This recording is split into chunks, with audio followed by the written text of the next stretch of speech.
Smarter than you, smarter than you, smarter than you. Can't you see I'm smarter than you, smarter than you, smarter than you. Can't you see what? Welcome to another edition of Graham's Gallery, brought to you by the Dave Dynasty Show. I am Dave Dynasty, and I am joined, as always, by the man of the hour, the most highly educated man in professional wrestling, Dr. Gerry Graham Jr. Gerry, how are you doing this evening? I'm doing very well, Dave. It's your pleasure to have me. Absolutely, as always. And it's kind of got a special episode today. We're going to talk about your father in the wrestling business, Dr. Gerry Graham Sr. Tell some stories about him, get some of your memories of him, working with him over the years. And let's start by giving a little background on Gerry, and you can give some stories that you heard from him when we talk about things. Gerry was trained by Jim Londos, debuting in Phoenix around 1947, correct? Did Gerry ever talk to you about his early days in training and his days out west starting out? Yes, he did. I remember Gerry Graham used to live at my house. That's right. I mean, we were close. I mean, they say that you're not a wrestler unless you have a Gerry Graham story. I have my share of them. Okay? Of course, as time goes on, that won't be relevant anymore. But from our era, you have to have a Gerry Graham story, or you can't really count yourself as a wrestler. That's right. That's what they say. Yeah. So what did Gerry have to say about his early days in training and breaking into the business? Well, his earliest days he talked about before he broke into the business was when he served in the 82nd Airborne in World War II under General Slim Jim Gavin. I mention that because he's a war hero, and a lot of people like to dump on Gerry and knock Gerry, and maybe with good reason, because Gerry could be pretty cantankerous. But I do want to mention that he was a war hero, and if you want to get more information about his unit, there was a movie they made called A Bridge Too Far that had the 82nd Airborne, and Gerry saw the movie and said it was very accurate. General Slim Jim Gavin was in charge of the 82nd Airborne, and I just want to go on the record for Gerry. And whatever we say about him, there will be some negative stuff. We're going to give a true picture. But I think it should be mentioned he's an absolute decorated war hero in the airborne paratroopers in World War II. Is it correct? I even heard the story that he even lied about his age so that he could serve. Is that true? Did you? Well, let's see. I don't have it in front of me. You got the year he was born in front of you. I don't have it. No, I don't. I don't have it. I know it was. No, I don't. I don't have that. But that's just the story I always heard. Well, I can only say that I think he was born in the early 20s, like 1921, 1922. Well, I know he was 75 when he died. I think that was 95. So that makes it about right, which means he would have been old enough to go into the Army. Okay. All right. Going by birthday, from what I've heard. I never did ask him out what his age is, because a lot of the older wrestlers, especially, were funny about that. I brag about my age. I'm 71 years old, and I'm still pretty active. Yeah. So, but some guys like to tell their age. But I can't confirm or deny that story. I think he was old enough for World War II legitimately. I'm not going to come out here and say, because obviously I wasn't born until 1947. Yeah. So a lot of stuff I'm going to tell you is from his mouth directly. And other, I think you're familiar with my book. There's 3 categories when I tell wrestling stories. Right.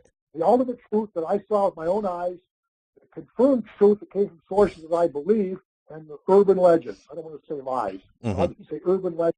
Only thing I tell you, I'll classify what it is, so we can, the folks at home can get a handle on what's going on with me as far as he's concerned. Right. I'll tell you what I know, what I know, and what people say about him. Yeah. Well, and one thing, as I was looking at stuff from his early career that I thought was kind of curious, he was often billed as a wrestling hypnotist. What do you know about Gerry as a hypnotist? Well, I know he was a hypnotist, and it's one of his first wrestling names was Dr. Zom. Zombie without the IE, Dr. Zom. But even as Gerry Graham, he would bring fans into the ring and do a hypnosis show like you might see in Las Vegas and other entertainment venues. And I never saw that myself, but I had a man come up to me once and said that Gerry Graham had hypnotized him. So I asked him, what's the experience like from your perspective? He said, it was kind of strange. He said, the only time when you got hypnotized, you went into a trance and didn't remember anything. He said he knew everything he was doing, but he couldn't help himself. Yeah. Gerry Graham told me, I use correct nomenclature now, a Native American. So he had him dancing around the ring going, ooh. He said, I knew I was doing it. He said, I was awake. I couldn't help myself. And then when I go to leave the ring, my hands will stick to the ropes until he tells me. And he said, I couldn't let go of the ropes. But he said, I remembered everything that I did. I didn't know why I was doing it. And that was his experience of being hypnotized. He was not under. It wasn't like a Boris Karloff or Bela Lugosi put you in a trance and go out and kill somebody and forget about it. Yeah. He said this guy who was hypnotized by Dr. Graham said he remembered the whole thing, but it was absolutely effective. All the suggestions that Gerry made worked on him. Yeah. And he wanted to tell me that story. So put that under pretty reliable, because why would a guy make up a story like that? That's right, yeah. Yeah, and one thing early in Dr. Gerry's career that was really of note is in 1957, where he teamed with Bruiser against Argentina Roca and Eduardo Carpier at Madison Square Garden in New York, and this huge riot ended up breaking out, and all 4 men were fined, and I believe Bruiser was even banned from New York. Did Gerry ever talk to you about that, or Bruiser even, with your years Both from him? Yeah. Both of them did. I happened to see the article, I think it was Time Magazine, maybe Life, one of the magazines, did a big story on it. And it stopped wrestling in New York for a while until they had to renegotiate everything, security and that. But what happened in that match is that the match was over, and Rocca and Carpentier had won. It was a free-fall match. They won the third deciding fall. So Victor Bruiser grabbed the chair and smashed Rocca in the head with it when the match was over. And then Rocca went towards Gerry Graham's ring, somehow mysteriously came up bleeding. And the people went crazy. What they saw was Victor Bruiser hit Rocca with a chair and Rocca bleeding. So their full thrust of their animosity was against Bruiser. But since Gerry was his partner, and really, you and I know that Jerry's the one who bleed, but that wasn't what they saw. But the riot broke out, and the funny part of that story that Bruiser told me was apparently, and once again, this is a reliable witness. I can't confirm this positively, but I believe it, and I believe Victor Bruiser to be a truthful man. Mm-hmm. He said there was a secret exit under the ring. When he got in trouble, he'd go under the ring, go through a trap door, and nobody told him about it. And Rocket, Graham, and Carpentier disappeared and left Bruiser alone in the ring. Oh, man. And there may have been damage done, and that's why Bruiser got banned. Now, according to Gerry Graham, he said he was also banned from New York for life. But he had an attorney because New York was his headquarters, and Bruiser was just coming in from the Midwest, you know. But they put up before the commission that Gerry was a decorated war hero, and so they gave him a probation that if no more riots or you're done for good type of a thing. Bruiser didn't bother to contest it because he was making enough money in the Chicago, Indianapolis, Detroit area. He didn't really need New York, so he never went back. Bruiser got barred by after the fight with Alex Karras in Michigan. That one they got a lawyer for because Bruiser was making a lot of money in Detroit. So Bruiser got reinstated after a fight in a bar. It wasn't a fight in an arena, but it ended, with him being barred because he had a felony and fight and all that sort of thing. But they got that overturned. I don't know what the grounds were, but they got it overturned. Yeah. In Michigan. They barred in New York. Yeah. Well, and shortly after the riot, kind of in 58, Gerry began teaming with his brother, Eddie Graham, and they worked a lot in New York at that time. As you said, after the decision being overturned, like you said, they were often billed as the Golden Grahams, and they were a phenomenal tag team. Probably I would say the top tag team of that era. What did Gerry talk about the times about Eddie and those years, those heyday years of teaming with Eddie in New York?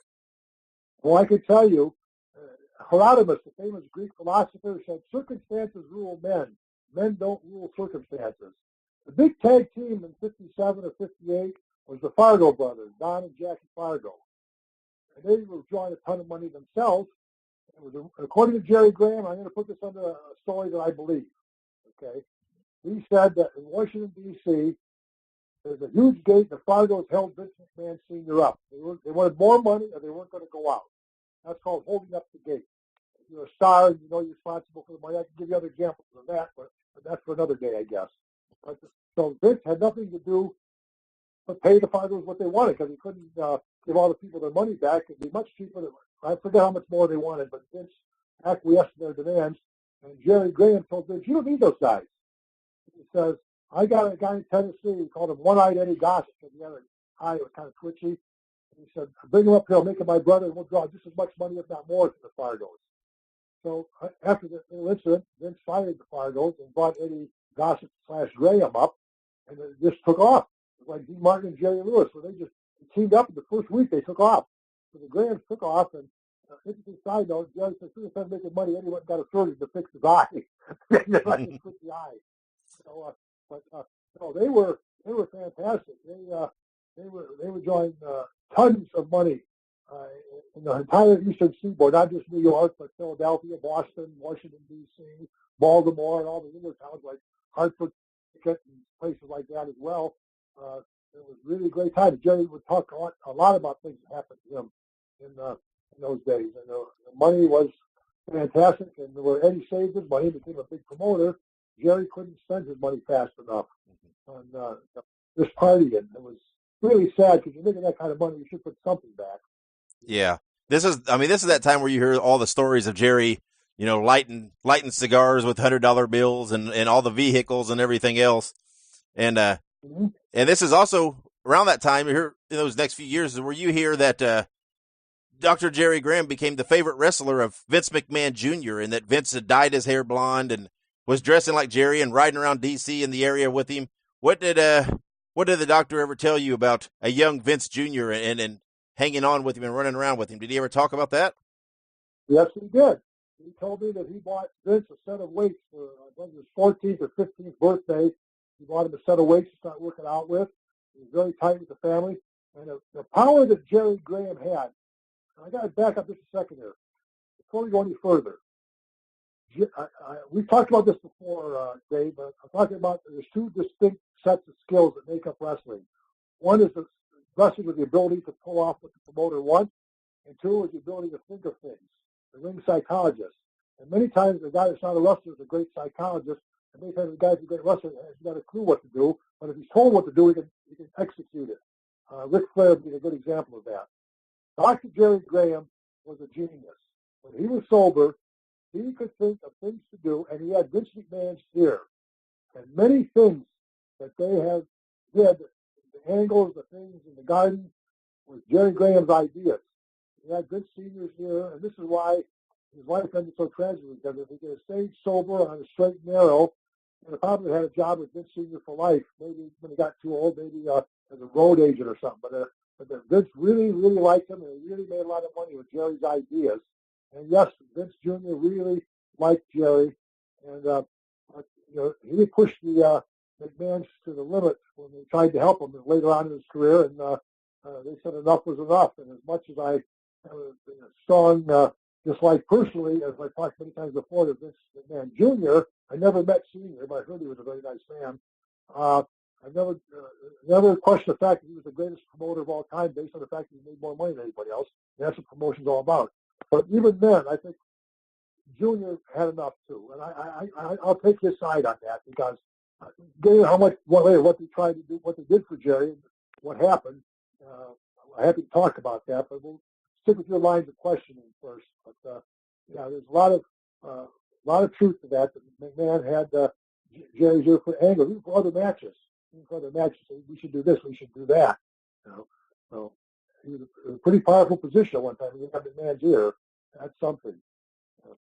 Yeah, and you spoke. Obviously, there's lots of documentation that Jerry had an alcohol. He was an alcoholic. Had a drinking problem, and it ended up controlling his life. Ended up ruining his life. And there's the infamous story that in 1969 he went back out west to take the body of his recently deceased mother from a hospital. And this story is, I don't know how much of it's been blown out of proportion. There's talks of guns and knives and fights with policemen and everything else. Did you ever hear any firsthand account of this story? Or? Yeah. Yes.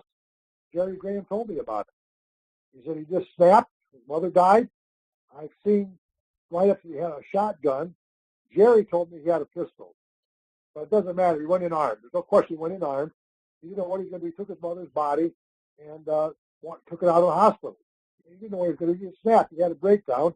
And by the time they caught up with him, they didn't put him in jail or prison. They put him in a mental institution. And he got out, and he used to say, I got papers that show I'm sane. Let me see yours. Well, and then not too long after that, he was working a lot more back in the Midwest, working a lot for the Sheik up in Detroit. And I'm assuming this is the time period where you met him, is when he was working for the Sheik. So tell me about when you first met Gerry Graham there in Detroit. Well, when I first met Graham, I was not yet, obviously, Gerry Graham Jr. I was Jerry Joffrey Job Guy, JJ. So, but Gerry would be in the dressing room, and we just took a liking to each other. I hadn't seen his dark side yet, but we could talk about that later if you want. But seemed like a nice man. He moved to Toledo. He had some friends there he stayed with. And I was working for Sheik and for Victor Bruiser as a job guy. And I asked Bruiser, I said, Jerry is in Toledo, and it'd be nice if I could have somebody to ride with. Could you use him? And Bruiser had a good heart. He brought Jerry in. You couldn't put him on top or anything because he wasn't that good a shape, but he had him doing jobs over there, but he was giving him a much better payoff than he could get from the Sheik. And it was helping Jerry. At that time, Jerry just wanted to make some money. So I think it was a good thing that they had Gerry Graham going all over the world, for that matter, in Indianapolis shows and that. And but then Jerry started drinking, and Bruiser didn't want him anymore. But he never gave Bruiser a hard time direct. But one time I couldn't get him out of the dressing room after the match because Bruiser used to buy some cases of beer so the guys could have a few beers after the matches. And Gerry Graham wouldn't leave as long as there was more beer to have. He even hid my my gym bag because I wanted to leave. So he had me looking for I didn't know he had taken it because he wanted to be able to stay and get more beers. Eddie Creechman, he was down there with the Sheik. He told me, he said, Jerry, here's your bag. He told me where he hid it. But it was terrible. I mean, the free beer, he couldn't get away from it. He was so addicted. Yeah. You've heard him here on the Dave Dynasty Show as a guest and as host of the monthly Graham's Gallery episodes. And now you can hear his stories. You can own a copy of Confessions of a Big-Time Wrestler, the audio book from Dr. Gerry Graham Jr., former multi-tag team champion in WWA and owner of Bruiser Bedlam. You can hear all of his encounters with the various wrestlers, places, and promotions he's worked as he tells about his colorful, long, and illustrious career. You can have your own copy for only $25, and that includes shipping and handling. It's very simple. Go on Facebook, look up Jerry Jaffe, Jaffe, send him a private message, and make arrangements to purchase a copy of Confessions of a Big-Time Wrestler now. You will not regret this purchase. You've told the story before, but I think it warrants revisiting here for this episode of how Dr. Graham essentially cost you your job with the Sheik because of a disagreement he had with the Sheik. So why don't you retell that story? I told that to Eddie Jr. not too long ago. I had a conversation with him. I get along with Eddie okay. I just, but had a conversation. He asked me, he said, Jerry, what happened to you? You all said you weren't coming to our shows anymore. So your dad fired me. He fired you? Well, you were so good. You was always right there. You never gave us any trouble at all. He said, you had good matches. Well, it happened in Indianapolis. I went there with Gerry Graham just as a traveling companion. We weren't even a tag team then. It was Jerry Joffrey on one side of the room and Gerry Graham on the other. And the Sheik and Gerry Graham got in a horrible argument about something that happened in Toronto. At that time, I had never even been to Toronto. I had been after that, but I'd never been to Toronto yet at that point. And she fired both of us. And I was shocked. I figured maybe he just had a temper tantrum, then get mad and say things. So I started calling him the next day, and he wouldn't come to the phone. Eddie Jr. said, Eddie maybe forgot this part, but I'd say, why isn't he talking to me? What's wrong? I want to work. I want to be in this business. And he wouldn't talk to me. Now, you've heard the stories about a husband that divorces his wife and then gets jealous when she starts dating somebody else. He's the one that kicked her out. Well, this is the same psychology. The Sheik divorced me and kicked me out. And he wouldn't use me anymore. So Flying Fred Curry started the promotion. And that's when we first came up with Gerry Graham and Gerry Graham Jr. And as soon as I went to work for Fred Curry, Les Ruffin called me. He was a very dear friend of mine, may he rest in peace. And he said, the Sheik wants you to come back. And I said, no. I said, no, it's over. I mean, I don't want he wouldn't talk to me. And the Sheik called me up and said I was making a fool out of myself with Gerry Graham. And I said, all of a sudden, now that you get the comparison, I'm dating somebody else. He kicked me out. I went to work for another promotion, and then all of a sudden he gets upset. Well, if he would have not fired me, I wouldn't even thought about working for Fred Curry because I really like the Sheik. I mean, his payouts weren't the best, and he got me into the business, and he was kept me busy. So I had nothing. I would never have gone against him. But when you fire somebody, they need another job. So Fred Curry, and then we started having the Curry versus the Grahams, father son versus father son, and they drew a ton of money in Southern Ohio, especially around Columbus and south of there. And I first met Bobby Fulton. He was 16 years old. He refereed one of our matches. And then as he got into business, I started using him in some of my promotions. But then he got on his way with a fantastic, he did a really great job and a really great career. But so after that, I stopped working for Bruiser for whatever reason. I got Gerry Graham, and Bruiser had Les Ruffin call me because Les was connected with many promotions. The same guy called him about not working for Curry, got me in with Bruiser because Roger Kruby, who was a bleach blonde, I was a bleach blonde at that time, had left. He wanted to replace him with a bleach blonde to be Paul Christie's tag team partner. I came in and I did nothing but good things happened to me after that. So for Les Ruffin getting in with Victor Bruiser treating me so well, and then Bruiser making a deal with me for Ohio, Michigan, with the Bruiser Bevan promotion. I have nothing but fond memories of Victor Bruiser, may he rest in peace as well. And but Gerry Graham, we would go to all these towns. We would wrestle for an independent in New York City. We went an independent in New Jersey, West Virginia, all over, and it was the same thing. You can come back, but we don't want Gerry. He'd show up drunk. I used to beg Gerry. I realize you have a problem with alcohol. Can you just stay sober till after the match? I mean, I'll drive all the way home. We want to share the drive. You get in the back seat, knock yourself out. Get whiskey, beer, whatever you want. You couldn't stay sober, even before the match. It was terrible. And I had living in my house, so we couldn't live anywhere else. He'd get nasty with my kids when he'd be drunk. Nicest guy in the world when he's sober. I mean, I'm true Jekyll and Hyde. I had to get him out of my house. He wanted to sleep naked on the couch. I had daughters. I didn't have that. So finally, I got him a room at the YMCA, where it's not hotels then. And I gave him a job. I owned a restaurant at that time. I gave him a job working in my restaurant. And but it was just his drinking is what ruined him. Anybody that's got any business with Gerry Graham will say the same thing. He got addicted to alcohol. Now, it's a tragedy. And I can see how somebody can get addicted to alcohol because it's a socially acceptable thing. Hey, let's go to the bar and have a drink. And many people, like myself, can take it or leave it. I'll have a few drinks. I'm not fanatic about it. But if it all disappeared tomorrow, I wouldn't care. But I can understand a person has the blood chemistry thing. I took a course in addiction, so I'm not just talking from some guy telling me something. It's a blood chemistry thing. Now, that being said, I can understand how a person can get addicted to alcohol if their body's sick. Well, who in the heck is going to stick a needle in their arm and get addicted to heroin? Or knowing what cocaine can do to you, they got to be imbeciles. I mean, like I said, I give it alcohol. We try to not drink too much either. But you see what I'm saying? It's like acceptable to go have a drink. And then somebody, hey, this is pretty good. They get on it. They can't get off of it. But Gerry was just chemically dependent on alcohol. I never knew him to do any drugs other than alcohol. He may have, but not with me around. But it was just horrible. He had gotten such a stupor he couldn't talk. But then, a thing happened once. Really, this is kind of a strange story.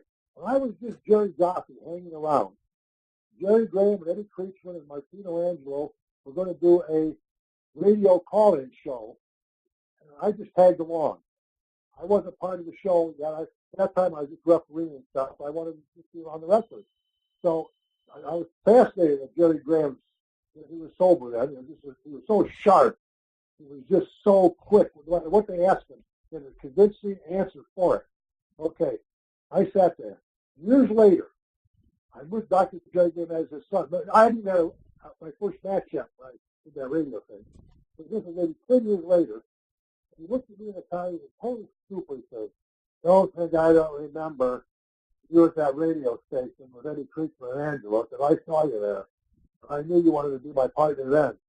I mean, it was 10 years later, a drunken super, he remembered that. I was shot because if I had some young kid was hanging around, I don't think I'd make too much of an impression on me. Not that I disrespect the kid, but, some kid's hanging around, he's just a kid. Mm-hmm. So how can you remember 10 years later? But he did. It was amazing. But he would get so drunk. I had to drive all the way back to New Jersey once, the whole way, because he couldn't stand up. I had to help him get in the car. It was just, I tried to be loyal to him because he got me started with this Gerry Graham gimmick, and it was pretty good to me. I didn't go as far as I'd like to go, but I went as far as a lot of guys did, and I'd do it again. I loved the wrestling career, but Gerry Graham was an integral part of it, and I'm not going to sing. I'm telling stories because I want other people not to drink. Yeah. I don't get caught up in kind of a thing, because he was a talented man. He could have been Vince McMahon's right-hand man, could have had his own territory like Eddie Graham did when he took over Florida. He could have been an absolute superstar for the rest of his life. Just with his ideas. He didn't have to be a road agent. He could have been an idea man. They have these guys, they call them storylines. We used to call them programs in the old days, whatever you want to call them. He could come up with them, and every time something different. I mean, I was just amazed at the brilliance of this man. I had a family gathering at my home once. He came totally cold sober. And my family loved him. My aunts, uncles, cousins. What a great guy. He had a personality. One cousin, that man is very smart. And he was. He was very smart. And all of that ruined with alcohol. He came to my house party. He knew not to get drunk, I guess. He had a couple beers or something, but he never went crazy on me. I was getting nervous about that, but he just was a perfect gentleman then. And he made such an impression saying, if this man stayed sober, there'd be no stopping him. Mm-hmm. There would be no stopping him. When he was with Eddie Graham, Eddie learned a lot from Gerry, believe me. And Eddie was one of the top finish guys in the country down in Florida. He knew how to run a territory. I've been told I never got the privilege of working for him. I heard great things about him, and I think a lot of you may have learned from a good doctor. Yeah. Now, when you started Bruiser Bedlam, was Gerry still in the Midwest, or had he already gone back out west to live? He'd gone back up, and I hear he was mad at me because I didn't bring him in. But Bruiser, he didn't want him. He couldn't afford it. The airplane ticket and everything. He couldn't have added that much to the promotion. But had he been sober, he could still work some gimmick matches with me and stuff. Yeah. So we couldn't trust him. So we had hard feelings. I didn't notice after he died, people saying he used to badmouth me out there because I wouldn't use him. But I couldn't. I may have gambled if he'd been living here locally. Let's bring him in for a show and see how it goes. Mm-hmm. But I can't fly a guy from Los Angeles, especially with the airplane rates for them. It was outrageous. It's $500 to $600 for a round trip ticket, and then I probably had to have to stay at my house. Yeah. But I still have nothing but the highest respect for the man, and I feel so sad that he ended up the way he ended up. Yeah. So when he went back, you said there was hard feelings. So did you ever hear from Gerry again before he passed away? Yeah, he called me occasionally, and we'd have pleasant conversations. I did not know that he was upset with me until after somebody else told me. And maybe that person wasn't telling me the truth. Who knows? In his business. Yeah. Up with the urban legend. And when he would call me, Gerry Graham was known to speak his mind. That I can tell you. I think if he had been mad at me, there was an interview on YouTube. Some guy, I don't know who he is, interviewing Gerry, and he mentioned his son, Gerry Jr. is doing real well in Indianapolis. So he did mention me favorably in the interview, but who knows? That's urban legend. As for me, I respected the man. I felt bad for the man. I knew what brilliance there was inside of it, especially for the wrestling business, but a lot of other things too. He was expert in history, literature. He really was. I believe he was college educated. I mean, he was absolutely brilliant. Yes. Then, I'll tell you a story about Gerry Graham. You know who Bobby Boyer is? Uh-huh. Okay. He was working for Vince Sr. and he got his leg broke in the match. And he told me the only guy that came up to see him was Dr. Gerry Graham. He was just an undercard guy then. And Gerry felt bad that he had his leg broke. So he'd come up to see him, make sure he was okay, make sure he had money. And so there's a good side to Gerry Graham. Yeah. And as for those lighting stars, I think from all my research, I think he did it a few times. I don't think it was a standard thing. I might be wrong at that point. If somebody from New York wants to contradict me, I won't argue with him. But I'll tell you how that got started. Gerry Graham, this is one of the greatest Gerry Graham stories of all time. It's a positive one, too. He's walking in Manhattan, and he goes by a shoe store. And in the window is a pair of golden cowboy boots for a display. They're really gold. He goes and he wants to try them on. He says, okay, try them on. So they fit. He says, I want to buy it. He says, no, they're not for sale. That's a display. It's really gold, whatever, 14, 18, I don't know what kind. But it's a gold cowboy boots. And he said, I don't care what I have to pay for them. I want them. He came up with a really ridiculous price, and he paid it. So what he did was, in those days, men wore suits and ties and went out socializing. We're talking about the 60s now. Mm-hmm. They had a real nice suit on. They wore these gold cowboy boots. Now, he got to the band at the Copacabana, which was a place to be in the 60s. And he told them, every time I walk in the door, you stop the song, whatever you're playing, you hit me with a spotlight and follow me all the way to my seat and play "Oh, Them Golden Slippers." And he'd come in with these gold shoes on, cowboy boots with a suit, big cigar always, and he'd go, they're playing all those golden slippers. I mean, the people like Tony Randall would be like, why did they say that? I'm a big Broadway star. Why are they, Zsa Zsa Gabor, why aren't they putting this spotlight on me? Well, the secret was, every time they did it, everybody in the band got $100. And then we sit down at this table, and take out a $100 bill and put it, a candle on the table, and light a cigar with it. And the next day in the New York Times, the first couple of times he did, I think that's the old, Dr. Gerry Graham, they talked about how he was, what a fanfare they made about him coming into the Copacabana and playing all them golden slippers. Now he lit a cigar with a $100 bill. That made the papers. And you think about it that way, you talk about New York, $600 or $700 is pretty cheap to get some big major coverage in the New York Times. Yeah. Because people read that. So it was a planned thing. Now, I know he was not good with money. One time when things was rough, when I first started with it, we weren't making that much money. We went to a town and got a $100 payoff, which in those days, the 70s, was pretty good. And he gave the waitress an $80 tip for breakfast on the way home. Okay. That's the Mr. Hyde, Gerry Graham, self-destruct. He needed $80 for food and for rent and stuff like that. You went out, you made $100, and in the 70s, you'd be making $100 a night. You were doing pretty good. $300 or $400 or $500 used to be good in the 70s. I mean, the guys are making a lot more, but some of average, middle-of-the-card guys like myself were at the time. How did you find out that when he passed away? How did? It was news. Everybody was calling everybody. You know, it was a big grapevine in wrestling. Yeah. I forget where I was. Like, where were you in JF Kennedy? I forget where I was. I heard Gerry Graham had died, but I heard it. And I felt badly. He was in a home at the end, and he called me a few times from Maryland, and we always had pleasant conversations. So I prefer to believe that the guy that told me he had hard feelings about me was not being truthful, but he may have been. But Yeah. I'm not going to forget the man because he had a problem. Now, I don't know if you realize, but Vince McMahon Sr. helped him with his weight problem. You know that story? No. Okay, he was 450 pounds, and he wanted to come back, and Vince Sr., this is what I tell you, they tried to help him. Mm-hmm. They sent him to Duke University.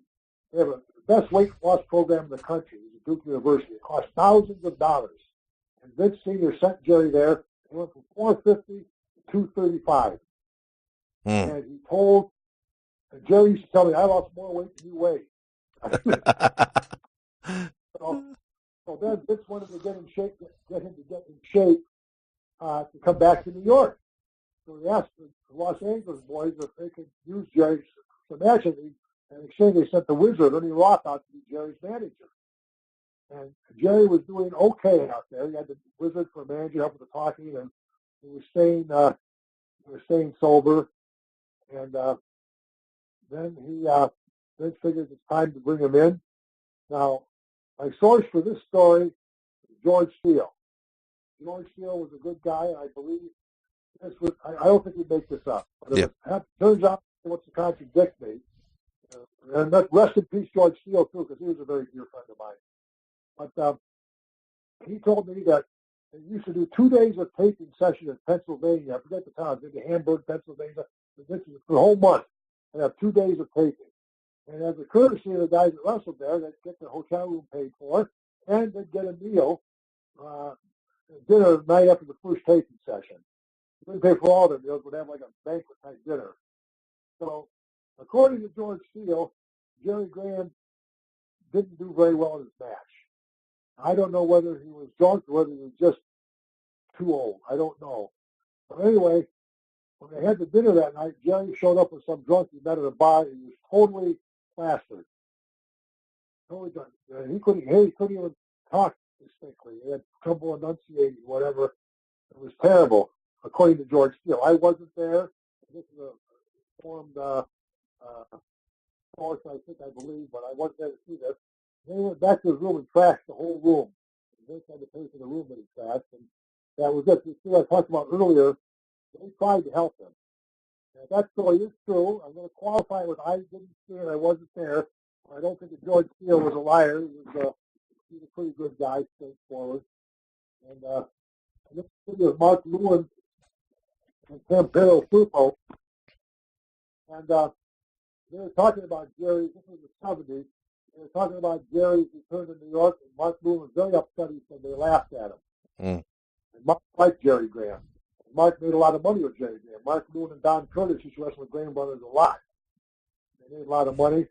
And I told Gerry Graham that story. I said, Mark Lewin didn't like the way that you were treated there. He said, well, he should be, because once I would have gotten in, Mark Lewin was next to come. I would have brought him in for sure. But I don't know if you ever saw it on Facebook, but Gerry did make the Tuesday Night Titan, whatever that talk show was. This man, they used to, Gene Okerlund was hosting it then, but they had Gerry Graham. Vince was there. Vince was there when Gerry Graham was on. And he did a pretty good job on the show. Yeah. He came out, he was in good shape. It's on YouTube. Yeah. He said, I need to bring his son in. I don't know whether that was me or not, but they never used him. He said, I had trouble with my wife, so I didn't get to spend as much time with my sons as I'd like to. But now they're grown up, they're coming back to Cater. Fancy word for father. They're coming back to Cater now, and I'm going to teach them how to wrestle. I'm going to bring them in. I'm going to create an army that's never been seen before in history of professional wrestling. I was hoping I was one of the sons he was talking about, but since it never came to me, it didn't happen. Vince didn't like me anyway. He never gave me a chance to show what I could do, but I wrestled a few shows on his card. I thought I did real well. We had a match in Detroit with Don Kent and I teamed against John Bonello and El Bracero, and the wrestlers were coming out of the dressing room watching the match. I mean, there was a lot of good stuff in that match. I actually thought I was going to make it. Kent and I were going to be at least a middle of the card team because we were showing them what we could do, but it didn't happen. Yeah. Bracero didn't make it either, by the way. So none of us made the cut.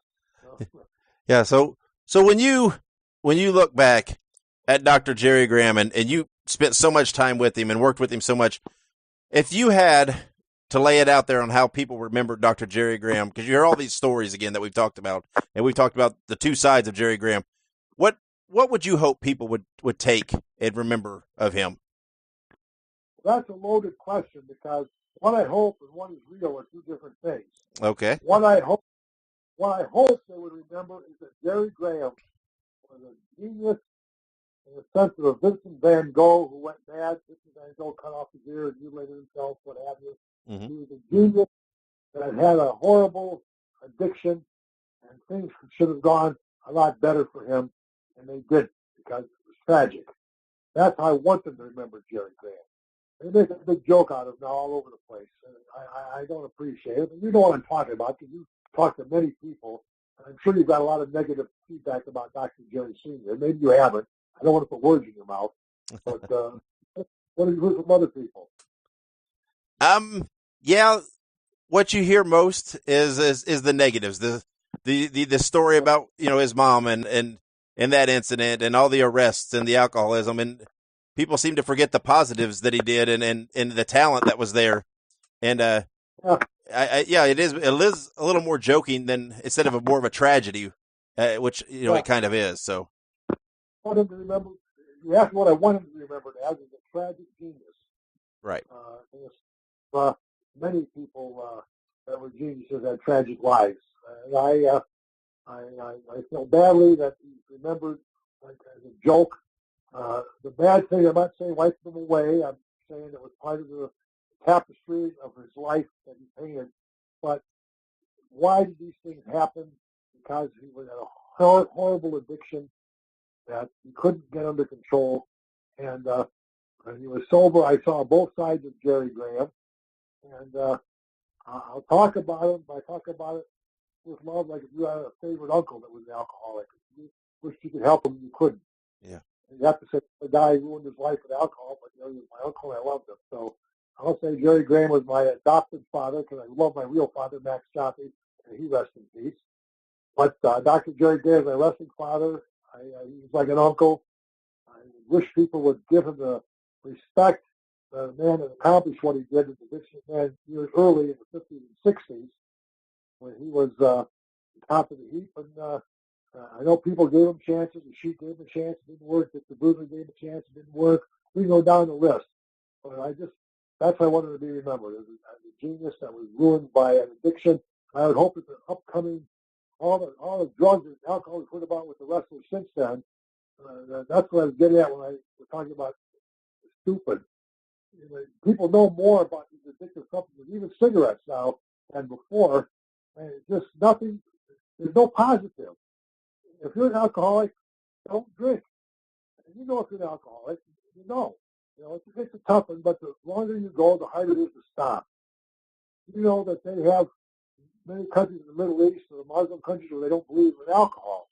Mm-hmm. And in this course book, they said there's probably millions and millions and millions of Muslims that are alcoholics, but they don't know it because they never took the first drink. Right. So now myself, I like a good aged bottle of wine, meal, one glasses. I like the way a cold beer tastes on a hot day, but I don't like getting drunk. I don't like losing control of my senses. Wine relaxes me. And like I said, a shot or two of bourbon now and then doesn't hurt either. But I'm not an alcoholic. So I'm just saying, if you find yourself a tendency to do it, please, you young wrestlers, don't just stay away from steroids, which you're not going to do, but stay away from the drugs anyway and the alcohol, because there's no good can come of it if you're doing too much. If it's something that's not for you, because I could bring up a lot of other names. I'm not going to. Of guys in the business that were alcoholics and drug addicts and stuff, and they, you know, some of them I'm talking about, they died of overdose. But some of the guys, like I said, I'm not going to besmirch their memories by exposing things that I know that haven't become real public. So yeah. I'm not going to do that. But these stories you talked about with Gerry, I told a couple of personal stories, but I don't think I betrayed him because the fact that he had a horrible problem is public record among the wrestling people that are interested in wrestling. And so I expounded upon that with some personal experiences, which you wanted to do. Yeah. Yeah. And I think, though, it is good, though. I think you did show the other side of him, too, though. I think you labeled it well with the Jekyll and Hyde. You did every story you told, you did point out that when he was sober, he was, a great man. So, yeah, I think there was a good balance here with the story. So, well, thank you. I'm glad we did this. This is important to me.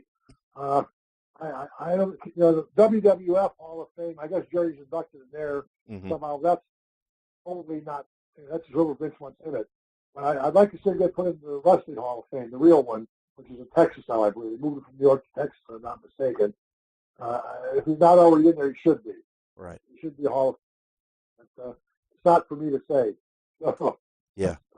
Well, Gerry, we appreciate you coming on and telling these stories. We know, like you said, you were very, very close to Gerry, your wrestling father, and yeah, we appreciate you sharing these stories and telling us a little of the true man, the man behind the problems of Gerry, because you saw that, like we said, you spent the time with him and saw when the times when the problems didn't have control of him. So we appreciate you, Gerry, coming on and sharing and talking to him about that. Well, Dave, I consider you the number one wrestling journalist, radio, blog, whatever the fancy words are now. And I'm an old man now, 71. I'm proud of it. But you're number one. You're a very good interviewer. You ask the right questions. You just know what you're doing. I hope nothing but the best for you, sir. All right. Well, thank you, Gerry. Appreciate that. Come to buy a Gerry Graham t-shirt. Okay. That's right. And another great episode of Graham's Gallery there as Dr. Gerry Graham Jr. talks about his wrestling father, Dr. Gerry Graham Sr. Thank you for listening and joining us. Special thanks to Gerry for doing the show again, as we always do. And remember, Be sure to like us on Facebook by searching Graham's Gallery on there, and then follow us on Twitter. You can do that at Dr. Graham Jr. That is DOCTOR, Dr. Graham Jr. on Twitter. That's the best way to follow us and give us feedback and give us the information that you want to hear on the show. So as the doctor mentioned, available now to purchase the official Dr. Gerry Graham t-shirt brought to you by the Dave Dynasty Show. You can now own the shirt brought to you from the Midwest legend and the host of Graham's Gallery, Dr. Gerry Graham Jr. As we always say, you can't be the good doctor, but you sure can dress like him. So go to PROWRESTLINGTEES.com/The Dave Dynasty, and there you will find that shirt. Order one and support the good doctor and show your appreciation for all that he's done for the business. That is it.